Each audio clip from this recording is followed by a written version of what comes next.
morning. How are you? I'm Ray.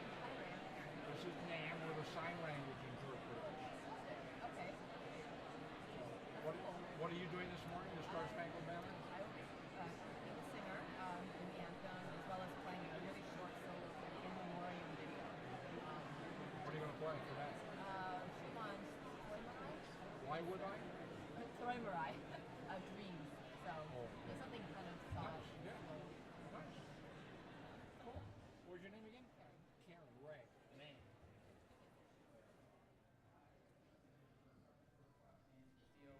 I want to say from the bottom of my heart and all the MS3 class, thank you so much for all that you have done for us. I know it can't be easy doing what you do, and we look forward to seeing where you go after this. Have a good one, Sergeant.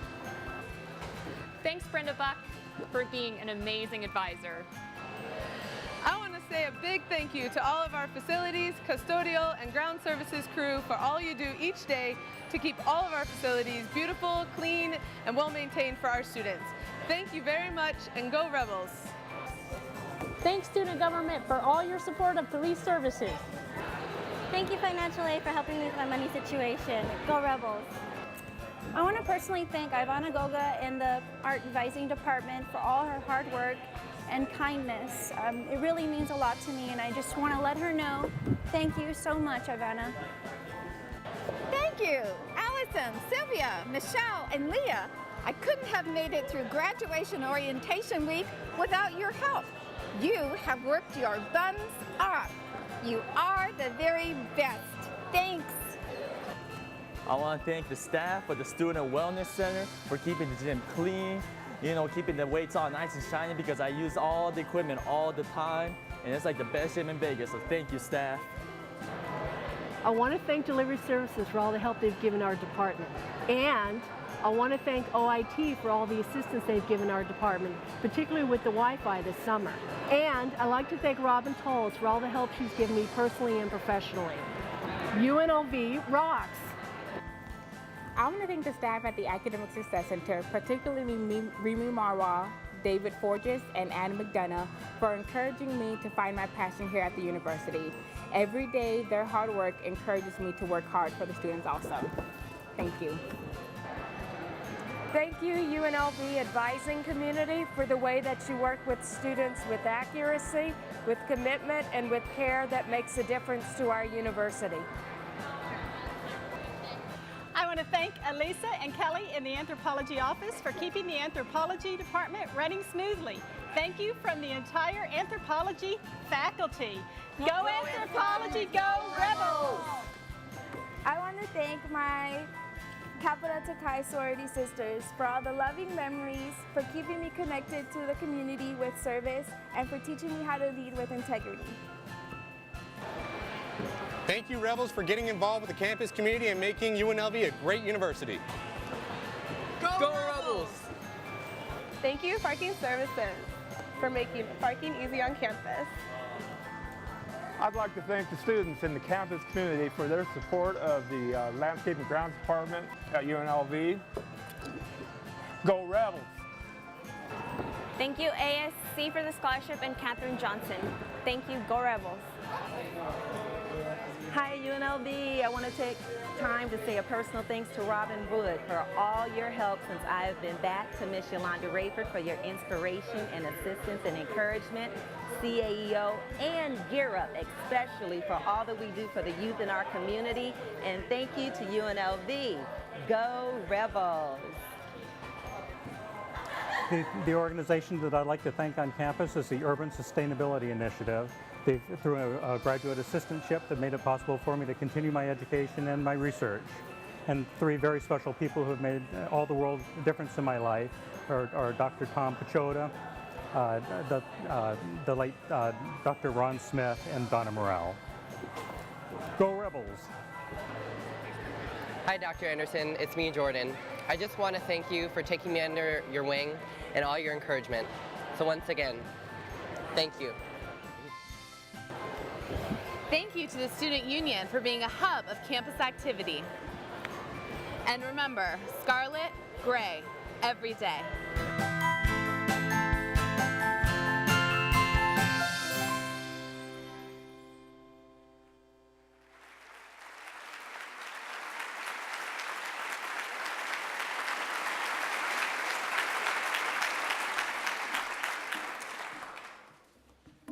And thank you all for being here.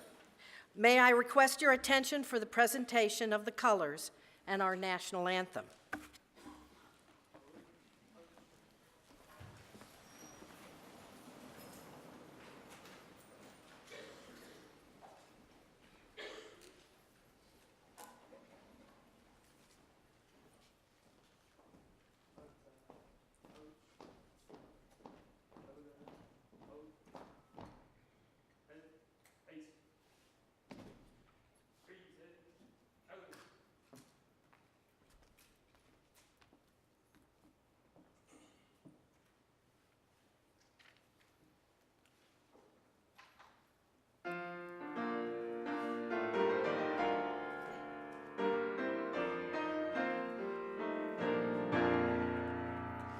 Oh, say, can you see by the dawn's early light what so proudly we held at the twilight's last gleaming, whose bright stripes and bright stars through the perilous fight o'er the ramparts we watched were so gallantly streaming, and the rockets reclear, the bombs bursting in air, gave proof through the night that our flag was still there.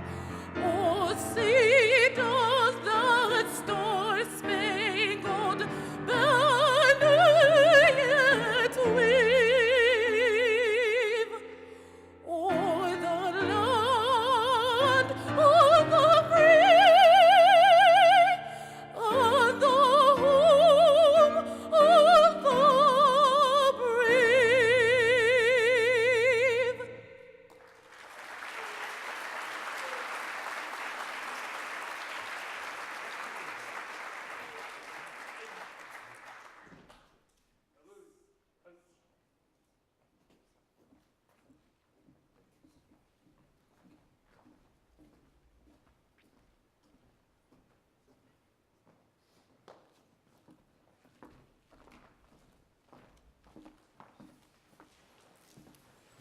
Be seated, thank you. Also, thank you, Ms. Cordelia Anderson, our singer, and Dr. Karen McCann, our pianist, and to UNLV's Army and Air Force Reserve Officer Training Corps. I am Shannon Sumter, chair of the UNLV Faculty Senate. I am also an associate professor in theater, and as a result, I spend a ridiculous amount of time in this building. So, welcome to my house. We are here today for the State of the University address. The people joining me here on the stage represent varied interests within the university that contribute to the state of our university. If you would welcome Mr. John Valerie White, our Executive Vice President and Provost.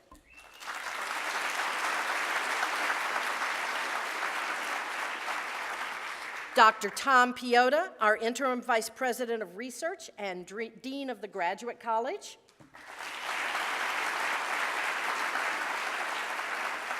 Mr. Jerry Bamati, our Senior Vice President of Finance and Business.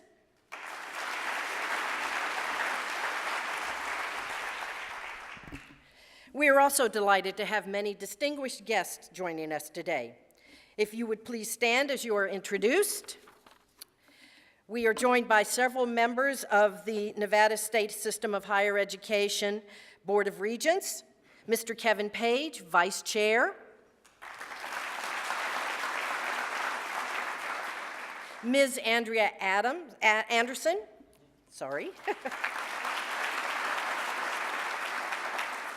Mr. Cedric Creer,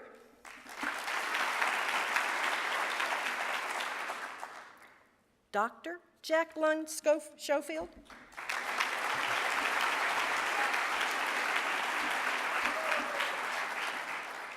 Mr. Michael Wixom, no. and Mr. Scott Wasserman, the Chief of Staff and Special Counsel to the Board of Regents. As I said last week to several of you in Truckee Meadow at the Board of Regents meeting, thank you very much for your service on behalf of higher education. Also joining us in the audience are members of the President's Cabinet. If you would stand up.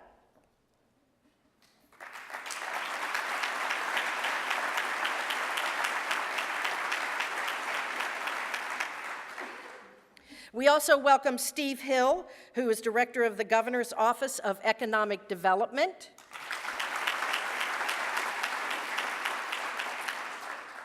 Sandra Phillips, the Director of the UNLV Alumni Association.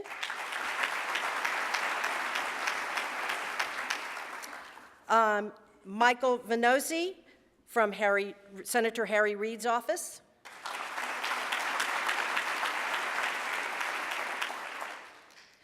And President Emeritus Dr. Carol Harder. There she is.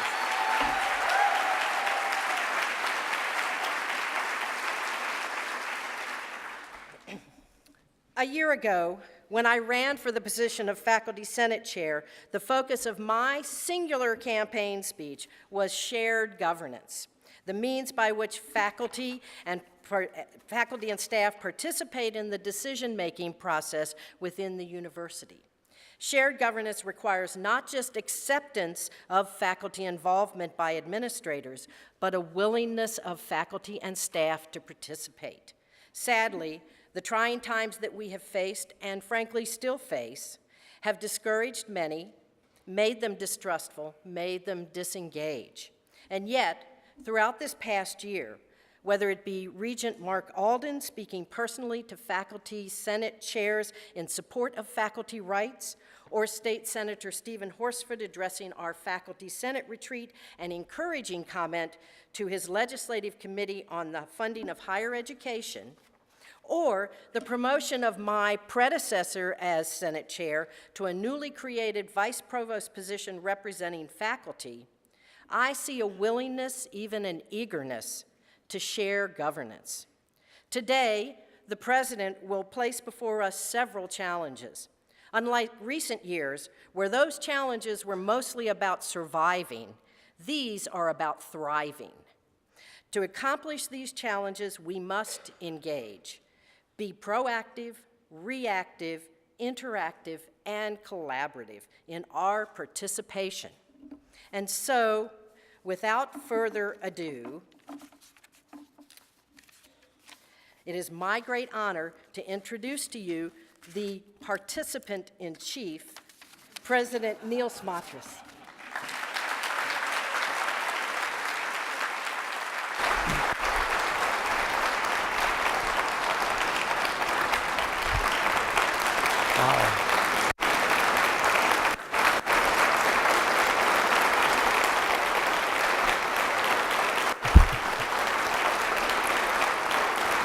Thank you. Thank you all so much. And on that note, I feel like we should promptly adjourn. I have to say to all of you that if you were here on campus a couple days ago, you noted that there was quite a deluge, a flood. Students were rafting down the parking lot. I think a couple cars were as well. I saw a great wakeboarding video, although utterly unsanctioned by official powers. The floodwaters have receded, and it's a beautiful day. And perhaps this is a metaphor for the State of the Union, State of the University discussion that we're going to have today, because I do believe those floodwaters, the bad times of budget cuts, are past us. And it is now a time to dry out and to begin moving forward and to build our great university once again. And that is, in fact, such a delight. We're not out here for the first time in 4 years talking about cuts and survival. We're talking about how we're going to move this university forward. And that's what the State of the University is all about. A review of our accomplishments from the past year, and then a way of looking forward to what we have through our shared governance processes established as major goals for the upcoming year. with hopefully a couple little surprises along the way. So I would like to get started and tell you that it would be inappropriate for me to start this State of the University address in any other way than by giving all of you an incredible thanks from the bottom of my heart. You saw the video, the thank you video. I think it's pretty clear that we live in a great community, that the people here care for each other, that the students feel nurtured, that our faculty are part of a community of staff, faculty, and even the greater community of Las Vegas that really looks to us for leadership and that looks to you for making great things happen for this university. So, what I need to say to you at the very beginning of this talk today, and a theme that will recur throughout our conversation, is UNLV faculty are absolutely the backbone of our community. And it is, in fact, your care and concern through incredibly challenging times over the past 4 years that has really gotten us through this. So let's start by saying to all of you who have been here for the past 4 years, who have witnessed the tough times, would you please stand up and let all of us thank you for the great work that you've done in keeping our university moving forward. Come on, stand up, all of you. Stand up.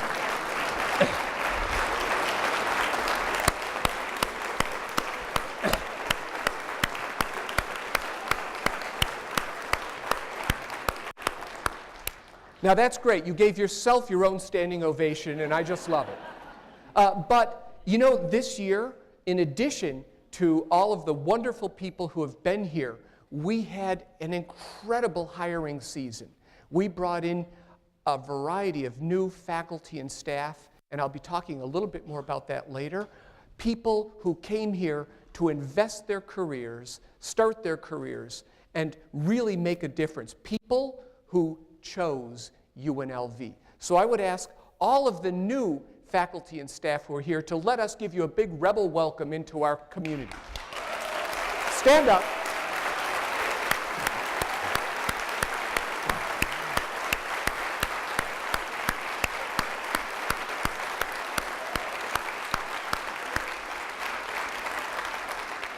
We're so very happy that you've joined us, and we know that working with the team we have in place, we're going to all be proud here. I would be remiss if, at this point, I didn't speak very briefly about a year that is perhaps one of the most tragic years in UNLV history. More of our wonderful pioneering faculty and staff and citizens passed in this past year than in any other time that I think any of us can remember. And so I want to take a moment right now to say, let's remember them and let's honor them and reflect on the fact that these were the people who actually helped to build UNLV and make it is what it is today.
Well, that was a somber moment, and I'm sure many of you in the audience remembered them, remembered what they brought to this university, and wonder how we can honor their legacy. And I will tell you, these pioneering faculty, these people who made such a difference in our university, who committed their lives to us, would certainly want us to remember them by continuing the good works that they began and by moving forward. And that's what we're going to talk about today, moving our university forward and respecting and remembering their memories in a way that will help us, I believe, to build the best university we know how to build and the university that the state of Nevada needs. And so today, I will start by reviewing our year's progress. And as all of you know, we have for the last 4 years, in fact, since I came here as provost, been guided by a strong, comprehensive strategic planning process. For those of you who don't know, the strategic plan was the result of many town halls, many different meetings, a broad consensus that built a roadmap for the university, a good and strong roadmap for how we will improve and serve this region and build wonderful educational and research experiences for those of our community. Every year, this evergreen plan is refreshed, and we tune it. We develop a set of implementation strategies that are realistic based off the budgets and the hopes and dreams that we have. And we begin to push it forward through a series of implementation teams. There are 3 implementation teams, one for education, one for research, and one for infrastructure. Excuse me. Those implementation teams did some wonderful work this year during what was the bottom. And so even in the bottom, I believe we have been really successful. If you'll take a look, here's some of the education team implementation priorities that we were successful at launching. Many of these are broad, long scope activities, and they continue. But first and foremost, I want to thank the Faculty Senate and all of you, because for the first time in 8 years, we have a new general education plan. It was 8 years, and actually the first time in 14 years we have a new general education plan. It was 8 years in the making, and we got it passed. And I'm going to talk a lot more about it because the quality of our educational programs here is incredibly important to this community and will be something that puts us on the map this year. First-year programs are put into play this year. We're beginning this broad, bold experiment to offer a better qualified student body, a more rigorous curriculum. We've also recruited this year an exceptional and diverse incoming faculty class. We had a lot of holes after the budget cuts.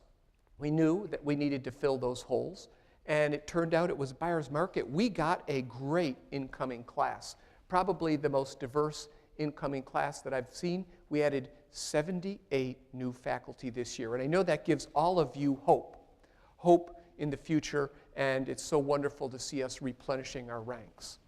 We established strong, comprehensive faculty mentoring programs to enhance retention and faculty success, led initially by our senior advisor, Marta Miana, and now led by Liam Frank. We have put into place, to help support these new faculty we've brought on board, a very strong mentoring program that will help them come in, become oriented, become part of a caring community, and most importantly, to be successful, because we want to be able to encourage each other and build to the highest levels in the scholarship and educational pursuits that we have. We said we'd work with K-12 to require ACTs and improve college readiness of our students. In fact, we now are requiring that we have ACT or SAT exams. That is, in fact, a great way for us to assess the readiness of students, to place them, and to encourage their success. So this is another real success for this year. And finally, we said that we wanted to improve scholarship support for our students. Scholarships are critical. As we have raised the cost of attendance at UNLV, Bill Bolt, myself, and others have worked tirelessly to seek new sources of revenue so that we can help students who have high degrees of merit yet are still needing of support. This year we had, of course, our wonderful cohort of Engelstadt scholars, but we added to this with our Cohen scholarships, and the students who have come in under these are incredible students who I know will do us proud and become great Rebel alum. For our research team, we had a number of great successes too. Now, I've mentioned hiring faculty teams to enhance strength and reputation. In addition to hiring a number of junior faculty positions, assistant professors, we also hired a number of senior faculty who have come here to support the already strong programs that we have and to help us build towards developing new economies for our state. And these faculty are here contributing, choosing UNLV, and I know that their scholarship and their ability to collaborate within our community is going to enhance our reach. We brought many of them in specifically to begin developing a regional economic interface so that we can support our state's goals to build a more prosperous and more diverse economy here. We've prioritized extramural funding success and support. After some tough years, we put $500,000 into Faculty Opportunity Awards. These awards range from very small awards to fairly large multi-PI awards. Their purpose is to help us attract strong extramural funding, but it's also to help individual faculty who may have had some resource barriers get over the hump and to be able to produce scholarship at the highest level to promote their success. And we look forward to extending this award set this year. We reorganized the Graduate Council and the Research Council and the Graduate College, and I know that with their guidance, we're going to seek to become a yet more collaborative university. You're going to hear a little bit more about that later. We invested deeply in our research infrastructure, and we maintained our library's capacity to support research. All notable successes. On infrastructure, first and ongoing, we launched our new campus master planning effort, driven in part by our Midtown and UNLV Now vision, but let's be very, very clear about campus master planning. It is first and foremost utterly critical to this community that campus master planning creates an institution that promotes the success of our students and the success of our faculty and staff so that we can have a great university. It is first and foremost here for the education of the students who come to our university. It is also meant to help us understand how to weave incredible new and transformational facilities into the fabric of the space that we have available now on campus to build and transform our campus. We said we'd enhance student housing. I have great news. Student housing occupancy is up this year, which creates a more vibrant campus community, and by next year we hope that we're filling our dorms and can look forward to building and establishing yet more residential opportunities for our students on campus. We said we'd improve the promotion and tenure process. This has been one of those multi-year things. In fact, the amount of feedback that assistant professors are getting is better than it's been in the past. It is accurate feedback, and occasionally it's tough love to make sure that they know what they have to do to be successful, to be promoted, and to gain tenure. Along with that, again, we've established our faculty mentoring programs, which is another adjunct to promoting the success of promotion and tenure, particularly of junior faculty, but will work as we grow and evolve from helping mentor junior faculty into mentoring more senior faculty and then developing leadership for this university. So this is an evolving program that I think is going to be really healthy for us. We enhanced student support and customer service. We added 8, actually the number is 9, new advisor positions last year and a host of new student support positions. We're here to support our students' success. Advising is critical. Having frontline people available in places like financial aid and registration is critical. This is an ongoing process and one that you'll see from the provost that we're committing to deeply this year.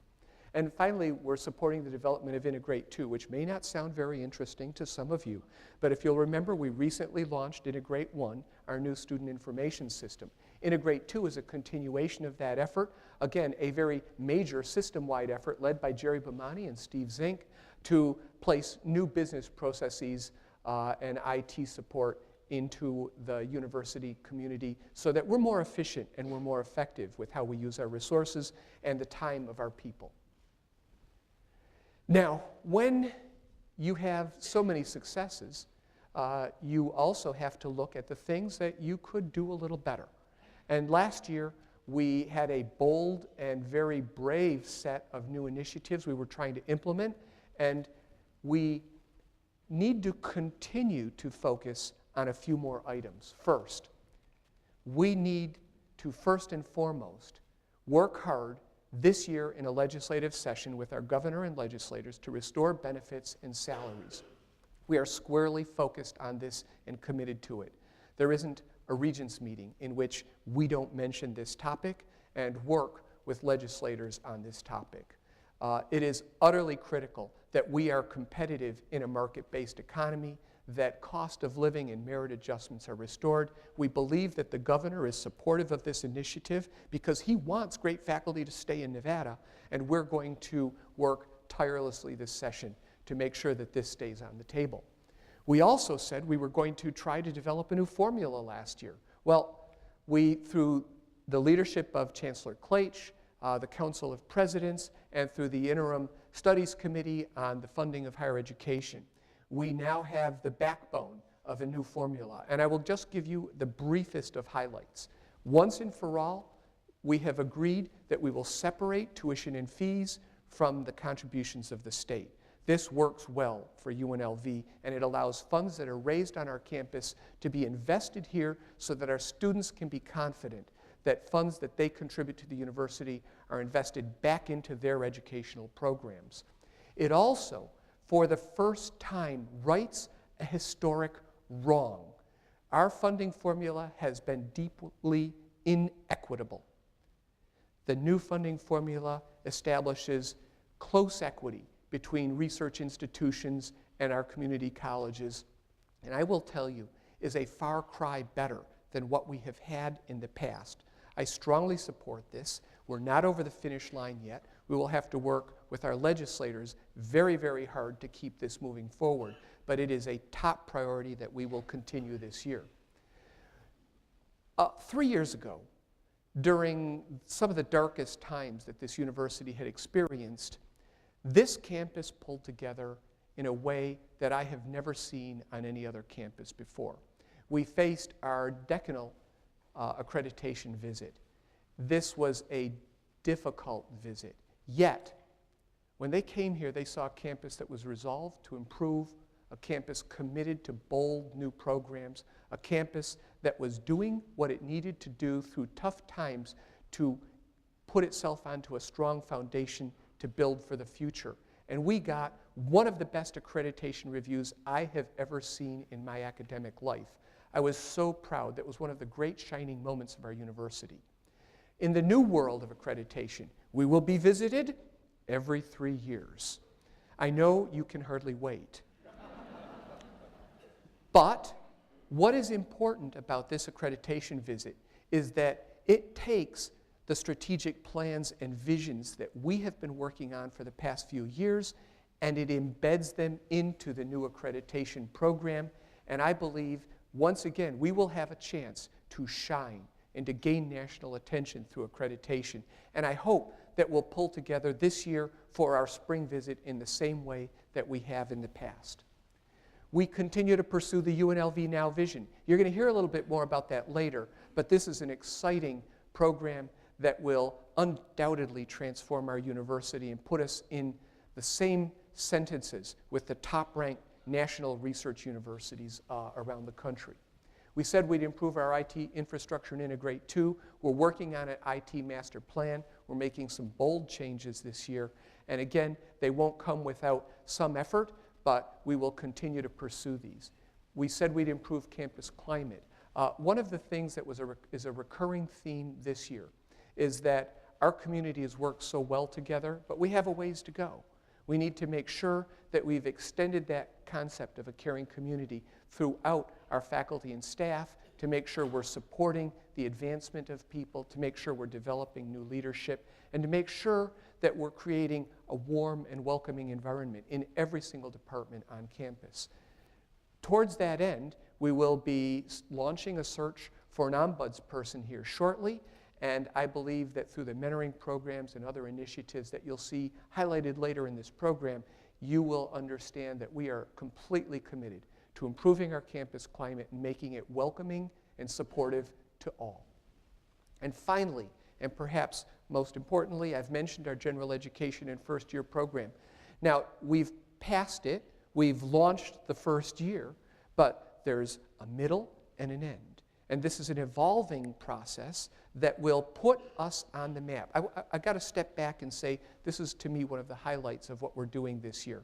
This general education program that we've proposed, along with our first-year experience programs, and it is a work in progress, as proposed, according to the AAC&U, the top association of colleges and universities dedicated to understanding how to improve our learning, is said by them to be the most ambitious general education program in the country for any major research university. It's something that we've worked hard on, it's something that we should be proud of, and it's something that will shine a light on the excellent education that UNLV affords to its students and on our commitment to that education and student success. I'm really proud of this program, and I know it's going to be a highlight for years to come for UNLV. Now, along the way, there were things that happened that we didn't plan on, and that's one of the great surprises of last year. We had a good year in a number of other ways. I want to just say, to start with, budget stabilization. Last year at this time, I think there was a lot of anxiety. It almost felt like post-traumatic stress disorder. We had been worried about where the axe might fall next. I am here to tell you today that our budget is stable. We are on firm fiscal and financial grounds. We have healthy reserves, and I think none of you here need to fear that the same types of things that happened over the past 4 years will be repeated in the near future. We're strong, and we're going to move forward. Last year, the most delightful thing I did was the listening to departments exercise. I have to tell you, there's nothing better than sitting down with faculty and talking about their hopes and dreams. Along with the senior advisor, we visited every single department last year and every faculty member who wanted to speak with us. We heard their hopes, their dreams, their fears, their concerns, and their desire to see UNLV be the best university that it could possibly be. You will see that much of what we plan this year came out of that listening exercise, and a growing consensus of where we want to go has been formed. So, listening part 1 was great. It was a veritable fountainhead of information, and the provost will continue listening to departments part 2 this year, so stay tuned. And with the new senior advisor, Reiner Spencer, and myself, we will begin phase 2 of listening, and it won't be listening to departments this time, it will be listening to faculty and staff and their units, because you're part of the team, and we need to all know how we can build the excellence of this university together. So stay tuned for another round in which we will dig deeper to understand how we can all pull together and support our students' success. Last year was a good year for our foundation and for giving. We raised $50 million in gifts and pledges. Bill and I were pretty busy, and that's in comparison to $34 million in the previous year. So a pretty darn good year. The foundation's off to a quick start again this year, and this is just fun. I know some of you are vaguely aware that this is an election year, and you probably saw or heard in the Democratic National Convention a speaker by someone called Bill Clinton. October 9th, 1 month before our national elections, our foundation annual dinner will feature as its guest speaker Bill Clinton. And it shouldn't come as a surprise that we're nearly sold out. So we're off to a quick start with our foundation. Kudos to the organizing committee on that. I think it's going to be a terrific time, and I hope many of you will be able to go. Although I will tell you, tickets are going fast, so you'd better sign up really quickly. Along with that great year in gifts and pledges, one of the things we committed to last year was to raise more money for people as opposed to for bricks and mortar. We said already, we've mentioned that we had a great year in raising funds for scholarships. We also had a great year in raising funds for faculty. With the advent of the Lee Business School, when I got here, we had 0.5 endowed chairs, 0.5 endowed chairs. Last year, we had 1.5 endowed chairs. Well, kind of, sort of endowed chairs.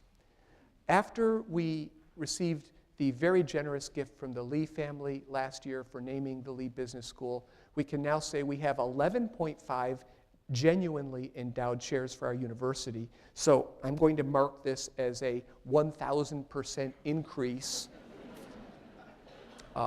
in our giving for endowed chairs. But we also went out and raised what we call quasi-endowments, 3-year endowments named the angel professorships. We use these to bring in some incredible new faculty, and we also use these to help promote and maintain the research and scholarly excellence of current faculty here. So we've gone from 1.5 to 30 endowments and quasi-endowments in a 1-year period. Investing in people every single time is what's going to make UNLV a better place.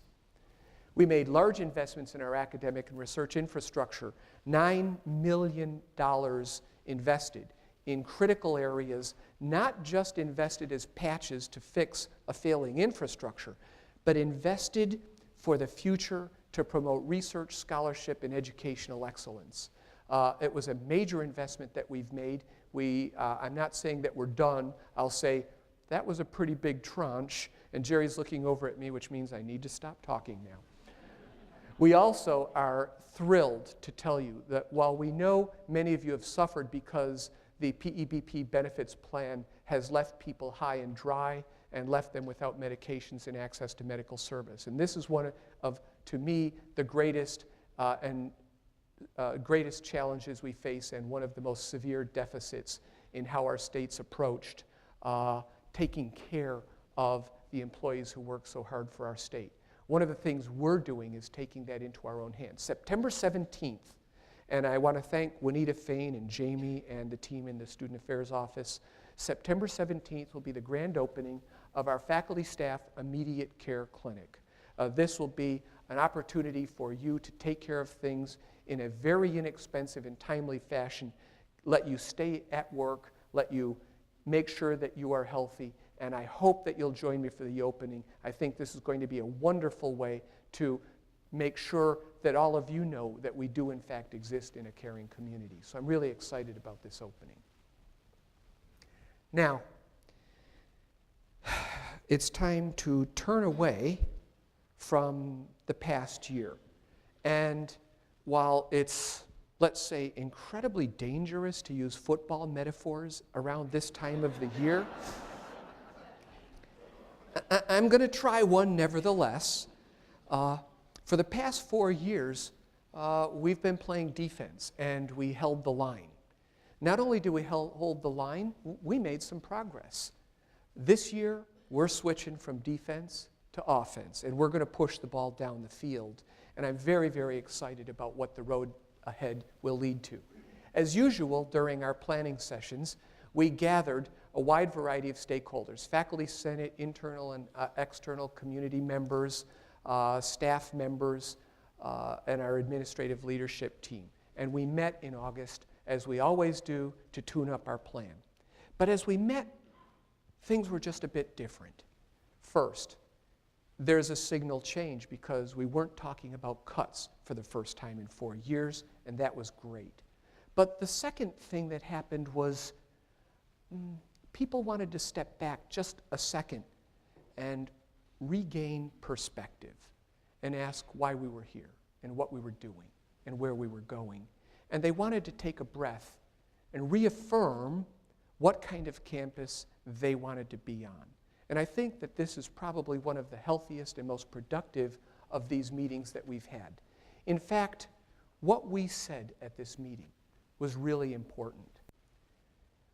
First, we said we want faculty, staff, and students to absolutely share a common vision that we all commit to. If we share that vision, we're all working in the same direction. We're all working to support each other. And most importantly, we are working to create that caring community.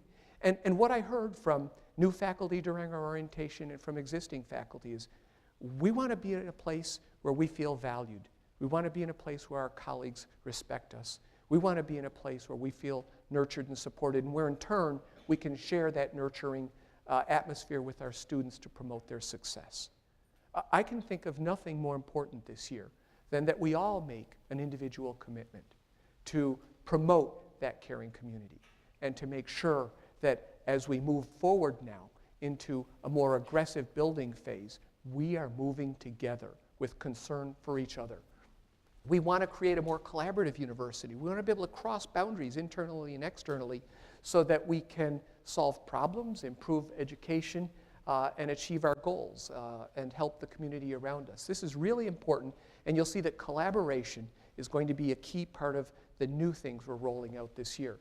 We want to be great community partners, improving our region's economy, human capital, and infrastructure. And again, we need to commit to making sure that UNLV, the research university in this great region, is the best partner that we know how to be. We need to also promote student success and preparation for that new economy. These are the core commitments that we made this year. And you'll see that our implementation plans, while complex and detailed, are focused on achieving these goals.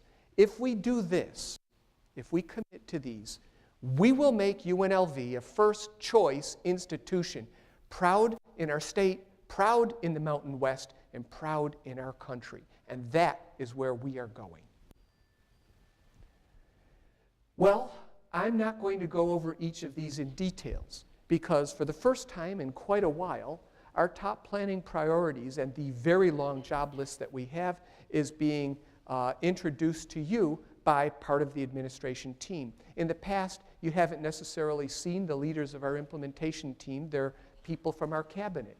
And so what I'm going to do to kick off this year and talk about all the major commitments that we're going to make is to introduce to you the leaders of our educational planning team. That's Executive Vice President and Provost John White, our research implementation team, Interim VP for Research, Tom Piota, and our infrastructure team, Senior VP for Business and Finance, Jerry Bomani. And so kicking things off, I'm inviting our new Executive Vice President and Provost, John White, to come up and talk about our education priorities for the year. John, welcome to the team.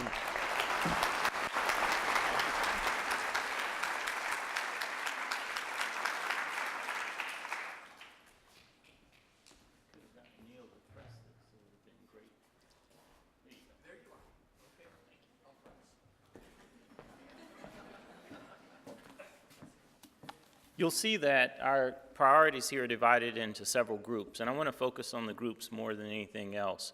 We have a couple of required items. As Neil mentioned, in April, our accreditation visit will take place. We are actively working on getting that together, and you'll be hearing very shortly from us about the upcoming report for your review and input. We hope to have that report finalized with your input in it early in the spring so that we'll be well prepared for our April visit.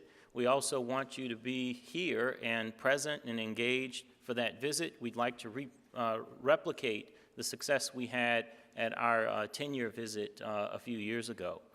We'll be doing these more often, so you should be aware that there'll be yet another visit in 2015. But this is, of course, an important step for us. In addition to that, there are two items that are reflected here that represent campus-wide efforts. One is our general education implementation. The construction of our general education plan was a campus-wide effort, and as the President has noted, with great success. But the implementation is every bit as important. Ours is a vertical general education curriculum. We have the first-year experience live as we speak. So we now need to work on the second-year experience and to talk more about the upper division experiences. Similarly, this is a year that we have to start to think actively and across the campus about disruptive technologies and e-learning and what they do to what we are engaged in, the educational process. This is something that we're already very engaged in as a university. We offer quite a lot of distance and hybrid courses, and a lot of our student credit hours are obtained that way, indeed including a few degrees. But what we need to do now is to think about how we harness these technologies in order to improve our efficiency and, most importantly and consistently, improve student learning outcomes. That is what's going to drive this process, and it's something that has to happen at a faculty level with student input. It's nothing that we can construct from upon high in the administrative building, as fancy and nice as it is. Those two big ideas, or three big ideas, our accreditation, general education, and finally the Disruptive Technologies Project will guide us. But I want to return to the President's theme of rebirth. This has been a difficult several years, but we've survived it because of you, because of your commitment to UNLV, to our students, to our community. And our ability to move forward will be, again, because of you. It creates an obligation on us and the implementation team to support you, and that's what these broad themes are about. Academic revival is our effort really to focus on how we get better as an institution in educating our students, in producing useful and meaningful research, both in a basic sense and in an applied sense, and as well how we serve our community much better. To do that, we need leadership. So we have a number of interim deans in place, and most of them, all of them, are eager to serve in that capacity, and they're all doing a great job. However, we need permanent leadership, and so in the next 2 years, we will fill all of the interim positions with a search, and indeed, we will fill all the interim positions around the campus, we hope, over the next 3 years. That's an important factor for us and for us moving forward. In addition to that, everything that we do has to turn on our ability to build this caring and nurturing community. Within that context, you'll see a number of items on the list here. Faculty mentoring, which the President has mentioned, is key among them. Collaboration, I think Tom will talk about the President's core initiative, which is collaboration in research and education. The Provost Office and the implementation team on education are both solidly behind that and will be providing resources to help. The President's also mentioned listening to Departments too. The Listening to Departments 2 exercise will be focused on how we can be better as an institution, and that starts at the college level. A great university requires great colleges, and great colleges, strong departments necessitate strong faculties. We want to know what you believe it takes for us to become better in your department, for your college, and for the university. We need your input, and we need to start now. Everything that we try and do, though, has to turn on improving the support services that our campus provides. Jared will talk a little bit about some of the efforts precedent to Integrate 2 and following through on Integrate 2, but some of those things we have to embrace collectively. The main one is customer service. We want to ensure that everyone here, in every capacity they're in, thinks about serving their students, their faculty, everyone who comes to them. I know customer is a hard word and really inappropriate in most of our contexts, but if the ethic of customer service is something that we can embrace, it will help us to move forward and to be successful. Strategically and for the implementation team, improving enrollment management is the key issue. We're about to hire a vice president for, associate vice president for enrollment management, but this doesn't turn on any one person or any scheme that they might try and implement. We simply must get better today on recruiting students, on admitting them, on enrolling them, and on retaining them. In this regard, part of what we've been working on is expanding our advising services and thinking about other ways that we can help our students persist at a much higher rate than they currently are. Our campus also needs to be a campus that is supportive and where we deal with one another in a professional manner. We'll be thinking about how to improve that after years of tough times when we've tended to, we may have tended to cabin ourselves a little bit to try and protect ourselves from these terrible cuts that we faced. In the end, we can move forward and realize the promise of UNLV only if we do so together. For our students, our colleagues, and our community, The implementation team will be following through on these and several other factors that are on our 10 priority list. But we need your help. We need you to be engaged. We need your input, and we want to hear it. Part of this revival is about bringing us back together and joining in a unified effort to improve our students' experience and to help build Las Vegas and the region and the state into everything that it can be. Thank you so much.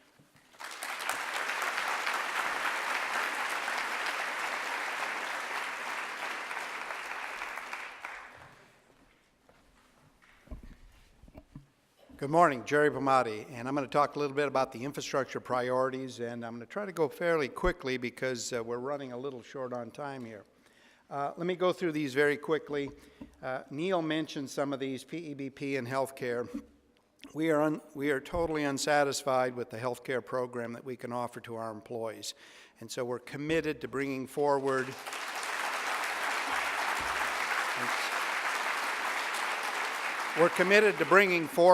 some recommendations for alternatives, and we expect that at the late November Board of Regents meeting, we will present some proposals. We hope that those will be supported. We hope that those will be supported in the next legislative session. And I might say that our president, Neil Smotrsk, is one of the presidents that has pushed this harder than anybody else and given us an opportunity to bring it forward and look at some options to what exists now so we can consider a better future for all our employees. There's terrible stories, as you all know, about what the healthcare changes have done to our employees. That's a major priority we're working on for this year. Updated the master plan. Neil mentioned some things about that. And there's a website. If you go under our main website, put in master plan, you'll see a bunch of material Dave Fromer's put up there. It has visuals. It has some other information. You saw the note from Neil that next week there's a number of meetings and opportunities for input. About a month from now, then, there'll be additional opportunities to react to what we've heard starting from last April, and then hopefully at the end of November we'll be able to bring back a proposal to the Board of Regents on an updated master plan. Why are we doing it? It's been about 10 years since we updated our campus master plan. It's time to go and look at that plan, and again, the priority is to meet our academic needs and programs. And so we don't need from people, let's tear down this building, paint this building, or whatever. We've gotten hundreds of comments about tearing down FDH, for example. Most all of them came from cabinet members to date, but other people have suggested the same. But what we want to look at is what are the needs to support your academic programs, academic research, public service, outreach, administrative programs. We need to understand the program. We need to understand what you see as the future for your program. We then will turn that into the physical needs and infrastructure for the campus there. So you have a couple opportunities to give input about the master plan. Neil put up one of the options we have here that's on that website. It's a snapshot. It's a work in progress. You'll see many others when you go up to the on the website there that Dave Fromer is supporting. So many opportunities there, and as Neil said, our priority is to meeting the needs and the mission of this campus. We're then trying to see how can we include in that, if possible, with the support of the county with other land that they will provide to us, this mega event center and other student village improvements. My assistant's doing a great job over there. Thank you, Neil. Integrate 2, John and others mentioned that, but what is the main thing we're looking at for Integrate 2? That's replacing the existing HR and finance automated systems for the whole system of higher education. This fall, we'll be engaging the campus in feedback and suggestions about how we look at all our business processes. So what's a business process? How you hire someone, the payroll process, purchasing and contracting, all the things that most every office is engaged in on a daily basis.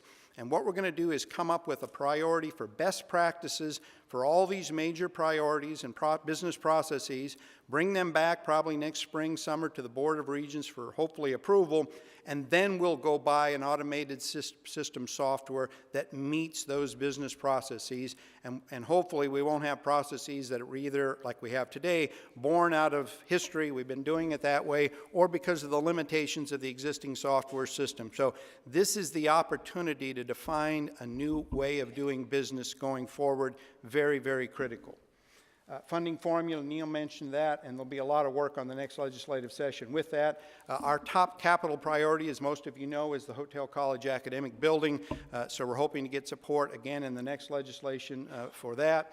And many of you have heard us talk in the 50 to 100 planning process about college business officers. There's a lot of infrastructure and staffing needs on the campus, but many of us feel, and it was given a high priority in our planning discussions, that developing college-level administrative business offices is very important because in many ways a lot of our faculty are in the transactional business too often.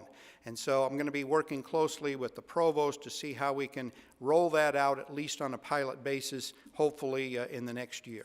Thanks.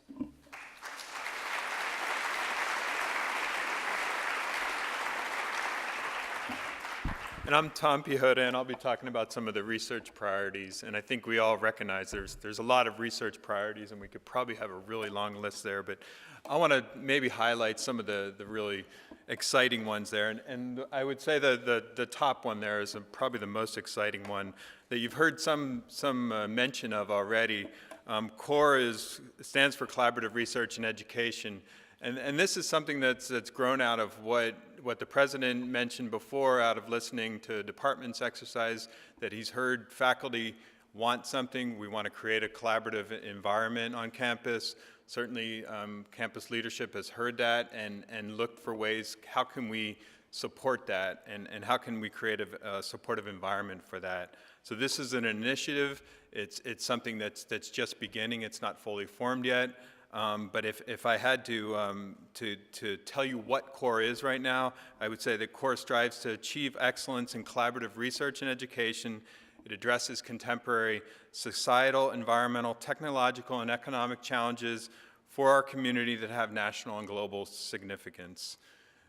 We have to be able to measure it and see whether we're succeeding in those areas, so it's about enhancing educational opportunities for our students and what their experiences are. It's about expanding our research experiences for our faculty and students. And it's also about, at the end of the day, it's about increasing collaborations and the number of collaborations on campus too. So we need to be mindful of that as we move it forward. Examples of those challenges, I think you all can imagine what those would be. It includes things like health in our community. That's a collaborative problem that needs to be solved. Energy security, information technology, and how that applies across all the different sectors, whether that's the medical fields or logistics or gaming and hospitality, social, economic, and environmental sustainability. So I think we can develop a really long list there, and we're looking, over the next year here, we're going to be looking to you all in terms of getting input, and this is going to be an open and a collaborative process in terms of getting your input in terms of the direction of CORE. Obviously, it's going to build off of things that are already going on campus too, and we look forward in terms of moving that forward over the next year here, and hopefully you'll be hearing more about that. The second item there is something that always recurs in these planning exercises. We always hear that the graduate student funding needs to increase on campus, both in terms of the magnitude of funding, but also in terms of the stipend amounts. And that's something that was successful last year in terms of increase in stipend amounts. We need to continue to work on that in terms of master's and PhD amounts. So they're competitive amounts, that they're competitive at the national level. And our implementation team will continue to look at that over the next year here. In addition, it's about opportunities too.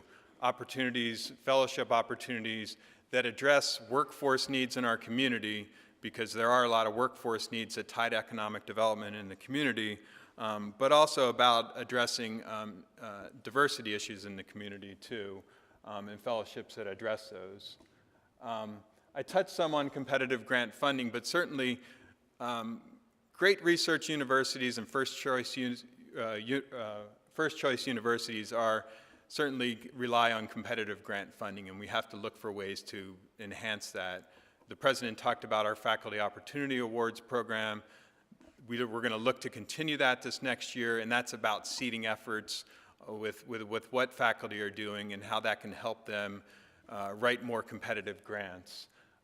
Certainly CORE, if it's successful, will help collaborative grants and increase kind of how we can be competitive at a national level in collaborative grants.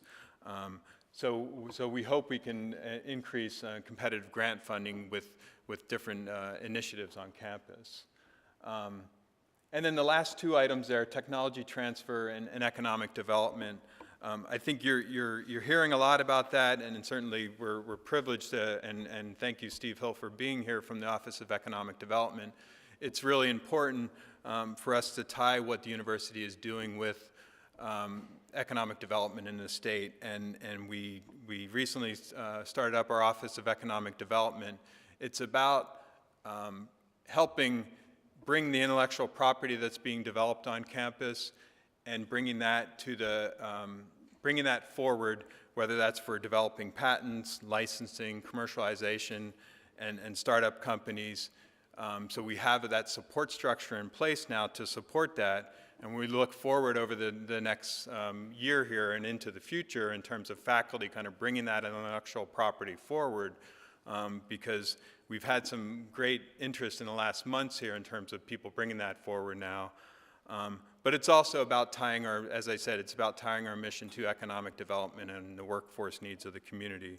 And as our president has worked closely with agencies such as the Regional Development Authority, the Chambers of Commerce, and our governor's Office of Economic Development. So with that, I will finish, and I'm going to turn it back to our president to close the State of the University. Thank you.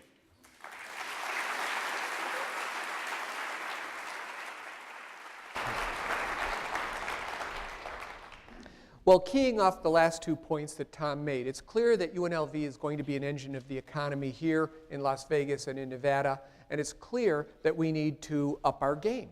And I know Steve Hill has had conversations with us. We meet monthly, if not more, and we are very attuned to the governor's initiatives through AB 449 to establish much more competitive economic clusters. But one of the things that's kind of gored my ox for a while,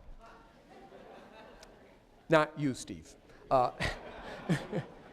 is that our state traditionally views the university and the higher education of our citizens as a cost. Now, I know that's not a view that Steve Hill shares, because we look at what we do for the workforce. We look at what we do for the economy. We look at how we are helping to grow and attract new industries. We look at our students building small startups. But there's more than that. And so, okay, this is a little bit painful. Every once in a while, I have to admit that I'm wrong. Actually, when Debbie's around, I have to admit I'm wrong more often than not. But last year, I announced, and we put it up on bulletin boards all over Las Vegas, that UNLV contributed $1 billion a year and had $1 billion a year economic impact with the local economy. I blew it. I made a mistake. In fact, UNLV's economic impact is $1.46 billion a year.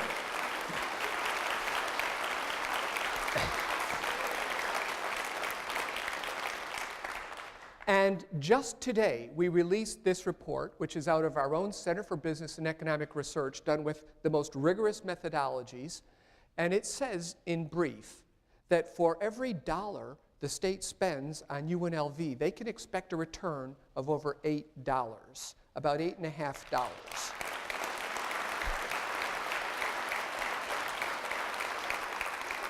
That our university contributes $913 million of direct spending into our state economy. That's an amazing number.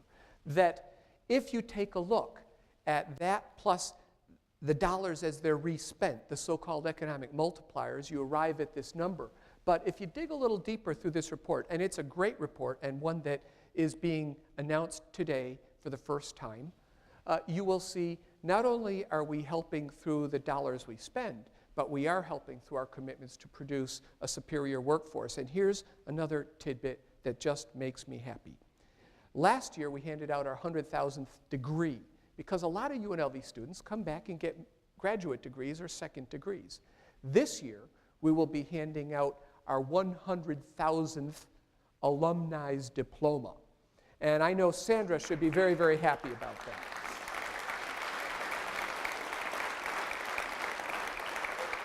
Approximately 70,000 of those alum live and work in Las Vegas, Southern Nevada, and Nevada in our region, and we couldn't be more proud of them. This year they started the Rebel Network. And the Rebel Network is a B2B network, but it's also an opportunity to hire a rebel.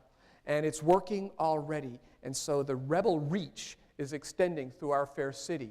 And one of the things that, as we look at this economic impact report, we have to remember is that those 70,000 Rebel alum are earning money, paying taxes, and being incredible citizens for our region.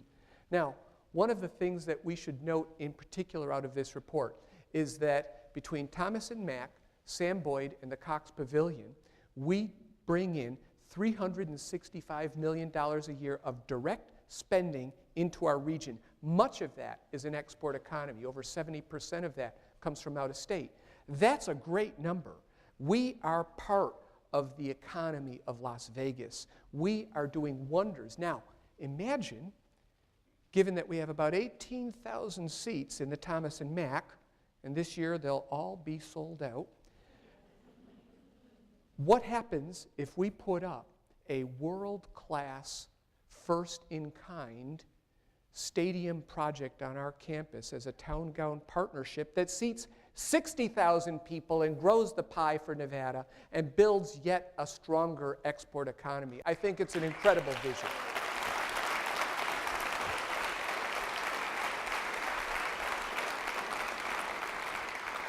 So, Steve Hill, our governor and our legislators, I submit to you that UNLV is not a cost, UNLV is an investment, and you should start investing deeply now, before it's too late.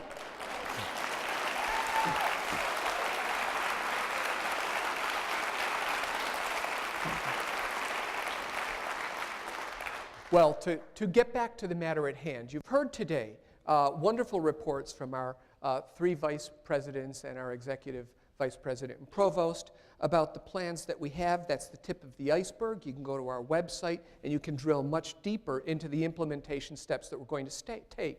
But there are three overarching and recurring themes that I think are important as a take-home for all of you.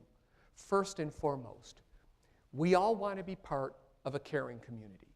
We want to support each other. We want a great campus. We want a great campus climate, and we want our students to love UNLV and feel that their success has been promoted here. Our top value. But we have a few others. We want to continue to improve the educational support for our students and our education programs. We believe this puts us on the map, will keep us on the map, and will establish UNLV as one of the leading higher education institutions in the country. We want to make sure that collaboration is a hallmark of our institution and that the core activity is a core value in which we can extend the reach of individual PIs because we know that working together we're more powerful than we are working apart, and we want to make sure that we're contributing to our region, that we're part of the economic success story that is Las Vegas and is Nevada. And those are key. If we then turn to you and say, with all of this, none of what you've heard could be possible without the efforts of all of you. And we don't just make this up out of our heads. We don't just drop a list of things from random cards that we pick from a deck. This is your vision. If we are going to achieve the greatness that we all believe is in store for UNLV, then it will take all of you to be committed to that vision. You define the quality of this institution through what you bring every single day, through your caring, through your educational activities, through your scholarship, through your support of each other. You define the quality of the institution. It can be no greater than your individual contributions. You also determine what UNLV will become. And this is important. You have to believe. If you believe, then UNLV will go on to be the great institution we want it to be. And I need your help. We all need to help each other. Develop plans in your units. Own these plans. And in turn, please inspire and encourage everyone around you to own the vision and to work hard towards implementing our plans. Because when we do that, we will be great. Now, I have a video to show you in closing that I think you're really going to enjoy about how other people believe in UNLV.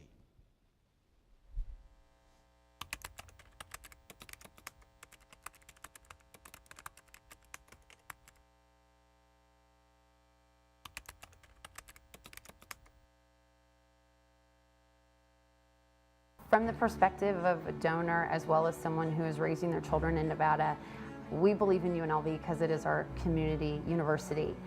But why we continue to come back here is because of the strong leadership. So as far as faculty and students, I think that this is really a place you could make a home, you can get an excellent education, and you can turn that into an amazing career. I believe in UNLV because it provides opportunities for people. As an undergraduate student, for example, it's a tremendous bargain, and there are many, many excellent opportunities for people, and really the sky is the limit. And so people just need to be motivated and jump out and grab things. And for those motivated people that go out there and seize the opportunities, really the sky is the limit here. UNLV has become such synonymous with our community that it's such a partnership. And I look forward to the school continuing to grow and being one of the best universities in the country, and that's where we're headed. I'll never forget, before I even applied to UNLV, I came to visit the College of Engineering just to get a feel for it. I went into the engineering tutoring office and I sat down with some students just to see how they felt about it, asked them some questions. And I remember one of the students, she told me that at UNLV it's gonna be hard work, you're gonna be here 24 hours a day, and you're gonna get tired, but it's so worth it because the staff are here for you and the students are all so close, and it makes it so much easier. And that made it so easy to come here, and her and I are actually really good friends now. But I always think back to when she encouraged me to come, to stay in engineering, and to really feel at home at UNLV. In the quarter century that I've been at UNLV, it's grown and improved and changed in a lot of ways. Maybe someday I'll retire, but I can't do it now because I'm having too much fun. UNLV has been great to me in my professional development and offered me opportunities for advancement. And when I get up every morning, I know that I'm fulfilling a need here and I have a purpose with this institution. I think UNLV is such an integral part of the evolution of the talent force in job creation, and that's the basis of that is through education. Nothing but positive things to say about the interns and the hires from UNLV. They're fundamental. You can tell the fundamental education in accounting and finance, which is what we need, is very solid. Every morning I wake up, I come to work, and I drive onto campus and I think we today have an opportunity to make a difference. And I follow the example of so many professors that had that same goal and made a difference in my life. I live in Las Vegas, it's my home, and I don't think you can have a great city without a great university at its core. I've lived in a number of different cities. They've all had great universities that have been huge contributors to the city. And UNLV, I think, is absolutely essential to the well-being and the greatness of the city of Las Vegas. I can see the potential for UNLV to be one of the leaders in biomedical research in the future. So that's also one of the reasons why I decided to come into UNLV. When I look at just in general, the commitment that so many have to this university, it just fires me up. And it really makes me serious about contributing back to an excellent organization that's done so much. So Brookings Scholars really enjoy coming out and working with faculty from departments that would normally come across their radar screen, whether it's the law school or the Greenspun School of Urban Affairs, but then also getting to work with faculties from programs that are world-class in spheres that we're not used to seeing in Washington, like the hotel school or the School of Gaming. That's exciting for us because we're learning about new fields that are marketing global businesses to the rest of the world from right here in Las Vegas. Because there's no university in the United States of America who has built what UNLV built and this community built in the time in which it's been here. There's no place in the country that can make that claim. And that's why I used to say when I was at UNLV, no one ever became number one thinking they were number two. So I believe that we're always number one.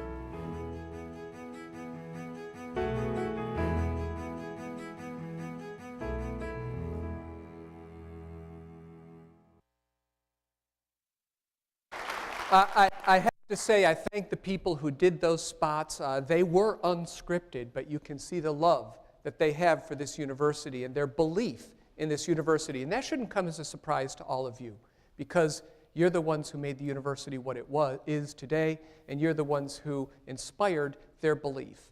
And just as our community believes in UNLV, I believe in all of you, and I believe in what we can do together. So UNLV, faculty, staff, friends, let's have a great year. Thank you very much.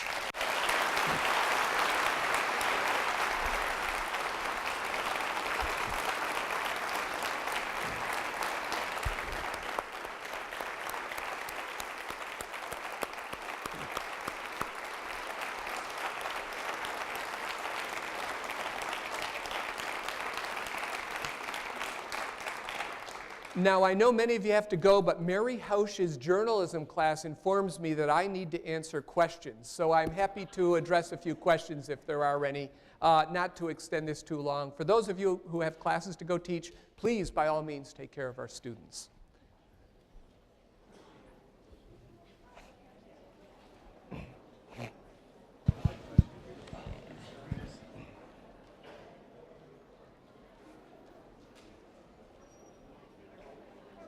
Or I can answer questions in the hallway. All right. I'll tell you what, we'll take your questions out there in the foyer. Thank you all very much. Have a great day.